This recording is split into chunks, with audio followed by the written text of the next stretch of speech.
Before iron met ink and before chronicles carved history into parchment, the western edge of Europe breathed with stories. On mist-laden headlands and among rings of weathered stones, people told of spirits moving through hills, of keepers of secret wisdom in ancient groves, of rulers whose fortunes rose and fell with the fertility of the soil. These were not quaint fables for idle evenings. They were the mental maps of communities living in a world where weather, land, and kinship could decide survival. Across the islands we now call Britain, tribes settled along rivers and ridges, building roundhouses from timber and thatch. Every feature of the landscape carried meaning. A spring was more than water. It was a point of contact with the unseen. A hilltop was not just a lookout. It was a natural altar where sky and earth met. Into this environment stepped the figures that later writers would call Druids. Learned men and women who memorized law, lore, and astronomy, acting as judges, healers, and ritual leaders. They wrote nothing down. Knowledge lived in disciplined memory, passed from mouth to ear over decades of training. Archaeology shows the material stage on which these memories unfolded. Long avenues of stones aligned with solstices, processional paths between rivers and hills, deposits of weapons and cauldrons sunk in lakes.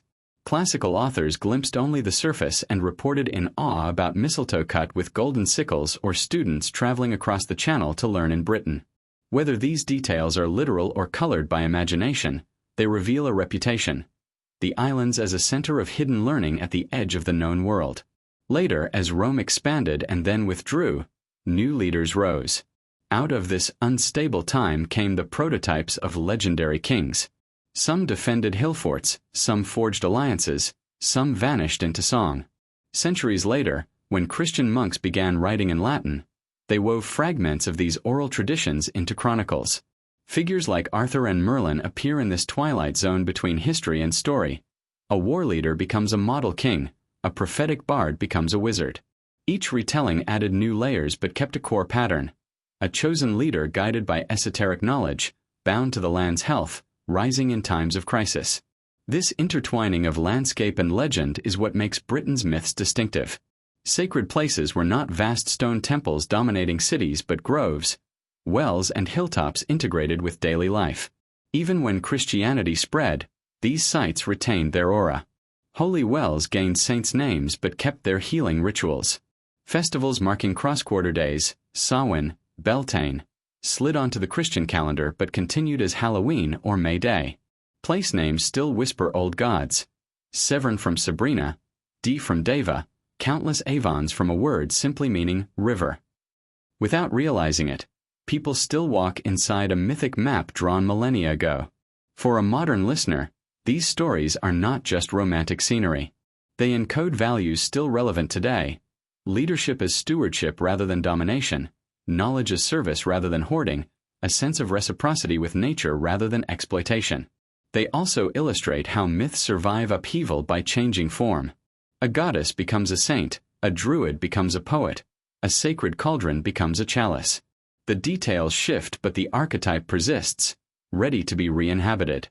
As you imagine mist curling around standing stones at dawn, or a hidden spring glimmering in a forest, you are entering the same mental space that sustained communities on these islands for thousands of years. You do not need to take every legend literally to feel its truth. These stories are bridges between past and present, seen and unseen, individual and landscape. They remind us that meaning is not only in data but in the patterns we inherit and the care with which we retell them. When we step inside the living world of Iron Age Britain, we see not a single kingdom but a mosaic of tribes. Each valley, each headland held its own stories, its own sacred places, yet a shared rhythm bound them together. Groves of oak, river crossings, and hilltops acted as meeting points. A community might farm, hunt, and trade most of the year, then converge on these sites for ritual, judgment, and alliance. These were not passive audiences. Every person knew the songs and taboos that shaped collective memory. Within this landscape, the figure of the Druid takes clearer form. Far from the caricature of a spellcasting wizard, the Druid was an educator, mediator, and astronomer. Without written scripts, knowledge had to be stored in the body, in the trained voice, in precise meter, in ritual gesture. A seasoned Druid might remember generations of law codes, genealogies, and seasonal markers, enabling the tribe to navigate disputes and plan plantings. Classical authors describe 20 years of training, and although such numbers may be rhetorical, they point to a discipline respected even by outsiders. Material traces give us glimpses of this world. Offerings of weapons and cauldrons sunk into lakes. Wooden trackways crossing marshes to isolated platforms. Stone avenues aligned to solstice sunrise or lunar standstills. These were not random constructions. They show a society mapping cosmic patterns onto its landscape. A sword bent and given to a lake is not destroyed but transformed, moved from human use to divine reciprocity. Later myths of magical weapons returned to water, such as Arthur's sword, may echo this ritual logic. Kingship, too, carried symbolic weight. Rulers were not merely war leaders but stewards whose legitimacy depended on harmony with the land. If omens turned against them or crops failed, their right to rule could fade.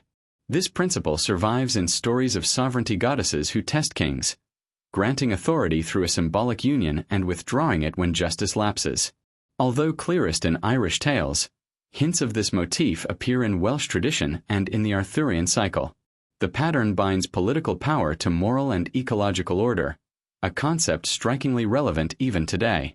The myths also reveal a porous boundary between human and non-human. Animals are guides, messengers, and guardians. A white boar leads a hunter into another realm. A salmon grants hidden knowledge to whoever tastes its flesh. Ravens perch on shoulders whispering prophecy. These motifs are not decoration but instruction, a reminder to watch nature closely, to respect certain creatures and to read their appearances as cues. For communities whose survival depended on landscape and season, such stories encoded practical wisdom inside memorable images. Numbers functioned as another layer of meaning. Triplets structure many tales, 3 tasks, 3 gifts, 3 attempts, offering both rhythm for recitation and a worldview of cycles rather than linear progress. 7 marks initiation. 9 signals completion. When a legend speaks of a year and a day, or 9 maidens at a spring, it is invoking a rhythm listeners recognized instinctively, even after the original calendrical meaning faded. Christianity reframed rather than erased this symbolic vocabulary. Holy wells acquired saints' names but kept their healing waters. Midsummer fires continued under new patron saints. Brigid of Kildare carried attributes of the goddess Brigid. In place names, deities became saints. In festivals, pagan dates became holy days. This layering allowed the old patterns to persist within new frameworks. Even language still carries echoes. Rivers called Avon from the old word for river, Dee from Deva, Severn from Sabrina, are like fossils of forgotten goddesses. Expressions such as sleeping giant, between the worlds, or once and future are not random metaphors but traces of mythic thinking embedded in everyday speech. For a modern audience, recognizing these layers does more than satisfy curiosity. It offers a different way of seeing the world. It suggests that wisdom is not hidden in abstract systems but embedded in animals, numbers, objects, and landscapes. It hints that leadership is a covenant with community and environment rather than mere command. And it shows how cultures can carry meaning forward through upheaval by translating it rather than discarding it. Standing at a ring of stones at dawn or dropping a coin into a well, you are not merely visiting a tourist site. You are participating in a practice thousands of years old, an act of attention that bridges past and present. This is the living thread of myth, not a fragile relic but a durable pattern connecting memory, imagination, and place. Across the centuries, the figures of Druids, kings, and forgotten deities did not simply disappear. They changed shape. When imperial authority faded and literacy became the province of Christian monks, fragments of oral lore were written down in new forms. The result is what we now call the early Welsh tales and the Arthurian cycle. Not museum pieces but living mosaics assembled from older tiles.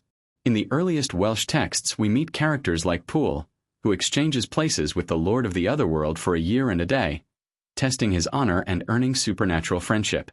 We hear of Bran the Blessed, a giant whose magical cauldron can revive the dead but whose head must be buried under the White Hill to protect Britain. We encounter Rhiannon, a horsewoman who appears from nowhere, marries a mortal king and endures false accusations before her innocence is revealed. These are not yet the knights of chivalry but liminal beings negotiating obligations with gods and humans. They encode ideas of exchange, loyalty, and the thin veil between realms. Out of the same twilight emerges the prototype of Arthur. In the earliest mentions he is a battle leader, a standard of courage. Over time he gathers a court, a round table, a grail quest. Each edition reflects a new need. For a defender of territory in sub-Roman Britain, for a model of chivalry in medieval courts, for a tragic ideal in modern retellings. But the core image persists, a leader whose right to rule is bound to the land's health, guided by a prophetic advisor, rising in times of crisis. Alongside Arthur stands Myrddin, transformed into Merlin. Sometimes a mad seer in the woods, sometimes an omniscient magician building Stonehenge, sometimes a prophet living backwards in time. This composite figure embodies inspired but dangerous knowledge, a druidic archetype reframed for a Christian age. His contradictions make him memorable. Counselor and trickster, builder and hermit, prophet and outcast. Animals and objects continue to carry meaning in these tales. The white stag lures knights across boundaries. The salmon of wisdom holds hidden knowledge. The cauldron of rebirth becomes the grail of eternal grace. Spears, swords, and stones are tests as much as tools. The sword and the stone fuses mineral permanence with human aspiration. The Grail quest demands purity rather than strength. These motifs are not random fantasy but echoes of older rituals, offerings to water, seasonal crossings, initiatory trials. Even after Christianity, the underlying rhythm survived. A saint might slay a dragon instead of a pagan hero, but the narrative remained a confrontation with chaos and a restoration of balance. Festivals retained their dates, wells their coins, trees their ribbons. Place names preserved deities under new guises. The result is a layered tradition. A Christian monk could present Arthur as a champion of Christendom while still transmitting a Celtic sovereignty myth. A Victorian poet could frame him as a symbol of lost freedom. A modern novelist can see him as a flawed leader in a fractured world. For a listener today, recognizing this layering opens the story rather than closing it. You do not have to decide whether Arthur really existed, or whether Druids really performed miracles. You can instead ask what needs these figures served, why they were remembered, how they guided behavior. Myths in this sense are not primitive errors but cultural blueprints, patterns of belonging and aspiration. This also explains why the archetype of the once and future king still resonates. It expresses a collective hope that order once lost might return, that leadership once corrupted might be renewed, that hidden wisdom might rise again when most needed. In times of uncertainty, this is not escapism but a way of imagining resilience. Hearing these stories now, you are not only learning about the past but entering a conversation across generations. The bard by the fire, the monk at his desk, the poet in a Victorian study, the gamer in a digital landscape. All are retelling versions of the same patterns. The characters shift costumes but keep asking the same questions. What binds a leader to the land? Who mediates between the seen and unseen? Where do we find renewal when a world collapses? As you picture a white stag on a misty hill or a sword sinking into a lake, you are touching not only a local legend but a universal language of symbols. You are also glimpsing how a small, windswept group of islands at the edge of Europe became one of the great reservoirs of mythic imagination. The symbols and rhythms that shaped Britain's oldest myths did not stop at characters and plots. They infused objects, numbers, animals, and places with meaning that outlasted the cultures which first used them. Understanding this symbolic language is like learning to read a second layer of the landscape. Animals carried messages across worlds. A white boar, a spectral hound, a salmon glowing beneath the water, each signaled more than itself. In a society that lived by close observation of nature, these images taught practical lessons wrapped in story. Which creatures to respect, which times to travel, how to interpret omens. Birds in particular marked thresholds. Ravens perched on warriors' shoulders whispering prophecy. Swans carried souls across misty lakes. An owl in an oak tree presided over nocturnal rituals. Even today, a hiker who sees a lone white stag on a Scottish hillside may feel a shiver of the old meaning, a meeting with something liminal. Numbers and cycles worked the same way. Tales came in threes, 3 tasks, 3 gifts, 3 attempts, offering a rhythm that made long oral narratives easy to remember. 7 marked initiation, 9. Completion. A year and a day described a turning of time, not a literal contract. These patterns reflected a view of life as a series of spirals and returns rather than a straight line. Objects. 2. Condensed myths. Cauldrons represented transformation.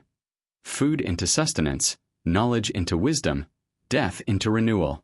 The Cauldron of Bran, Ceridwen's Cauldron of Inspiration, and later the Holy Grail all echo this archetype. Spears and swords were tests of destiny. Excalibur must be returned to water. A spear may only strike justly. Stones and mounds anchored these meanings to place. The Lia Fail crying under the rightful king, the Stone of Scone at coronations. Even when their original context was forgotten, the gesture remained. A pilgrim still drops a coin into a well. A festival still lights a fire on a hill at midsummer. Christianity reinterpreted rather than erased these symbols. Wells became holy under saints' names, yet ribbons and coins remained. A goddess of poetry and healing became Saint Bridget, keeping her attributes under a new title. Sacred groves gave way to churchyards, but yew trees still mark the ground. Festivals like Samhain slid onto the calendar as All Hallows' Eve. Beltane echoes in May Day dances. This layering let old meanings survive in new forms. Language preserves the fossils of these symbols. River names like Dee, Severn, Avon carry forgotten deities. Expressions such as sleeping giant, crossing the veil, or once and future are not accidental metaphors but echoes of mythic thinking embedded in everyday speech. Even the green man carved in medieval churches peers out as a quiet reminder of older beliefs entwined with newer ones. For a modern listener, recognizing these layers is not about nostalgia but about seeing differently. It shows how wisdom can be stored in place and practice rather than in books alone. It suggests that leadership and knowledge are covenants with the land and the community, not just powers to wield. It hints that the sacred may be hidden in the ordinary. In a spring, a bird, a number, a stone, waiting for attention to make it visible. Standing at a ring of stones at dawn, or tying a ribbon to a tree by a well, you are participating in the same pattern of reciprocity that sustained communities on these islands for thousands of years. You don't have to believe in every legend to feel its truth. These gestures are acts of continuity, quiet ways of keeping memory alive and renewing the bond between people and place. This symbolic map also explains why Britain's myths have proved so adaptable.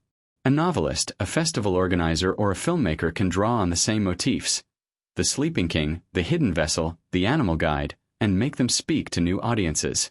A solstice gathering at Stonehenge or a fantasy series streaming online may look very different from an Iron Age ritual, but both tap into the same archetypes. The form changes. The underlying rhythm persists. For anyone creating or consuming stories today, this is a reminder that myth is not primitive error but a mode of understanding. It stores knowledge about cycles, limits, obligations, and renewal in images that can outlast empires. When you learn to read those images, Britain's hills and rivers cease to be mere scenery and become a living text, one you can still walk through, listen to, and reinterpret. Standing back from the hills, wells, and stories, you can see the whole pattern. The myths of ancient Britain are not a single tale but a woven fabric that is held through conquest, religion, and modernity. They began as oral maps for survival and identity, shifted into chronicles and romances, and now live on in festivals, literature, and digital culture. Each retelling adds a new thread without cutting the old ones. Today you can still see people stepping into that fabric. At dawn on the solstice, thousands gather at Stonehenge. In villages, ribbons flutter on wishing trees above holy wells. Schoolchildren learn about King Arthur and Merlin. Tourists walk pilgrim routes linking churches and prehistoric monuments. Online communities exchange local legends and photos of sacred sites. None of these acts is a reenactment of Iron Age ritual. They are ways of keeping the conversation with the past alive. This ongoing retelling shows why myths matter. They are not primitive errors waiting to be corrected by science. They are frameworks that help societies and individuals think about leadership, reciprocity, and renewal. The Druid with disciplined memory, the king whose fate is tied to the land, the Cauldron of Rebirth, the Animal Guide. All are archetypes that can be refilled with new content. In a time of environmental crisis, political uncertainty, and digital overload, these archetypes offer an alternative language for resilience and meaning. Modern scholarship enriches rather than undermines this process.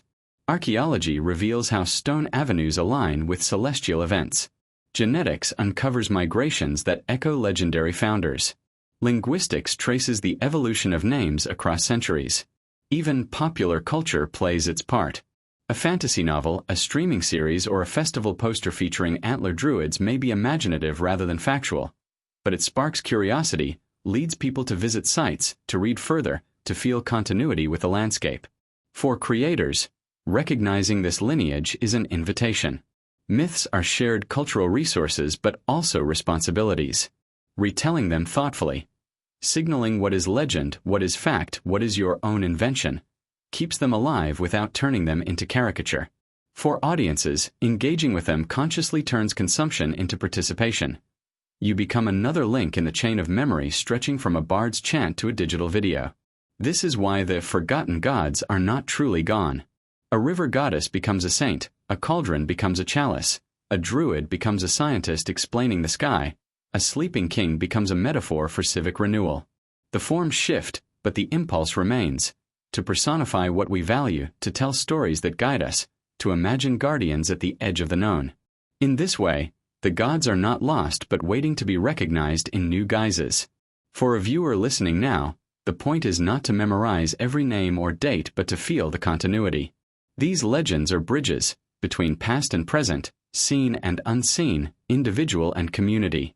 They show that meaning is not only in data but in the patterns we inherit and the care with which we retell them. They offer images of stewardship instead of domination, reciprocity instead of exploitation, cycles instead of endless extraction. As the light fades on Britain's stones and hills, imagine the voices that have moved through them. The bard by a winter fire, the monk bent over a manuscript, the Victorian poet dreaming of a noble past, the modern festival goer at dawn. Each is a reteller, each a custodian. By listening, you become part of that lineage. The myths of ancient Britain are not locked in the past. They are moving through you, inviting you to remember, to question, to imagine, and to carry their wisdom forward into whatever future awaits.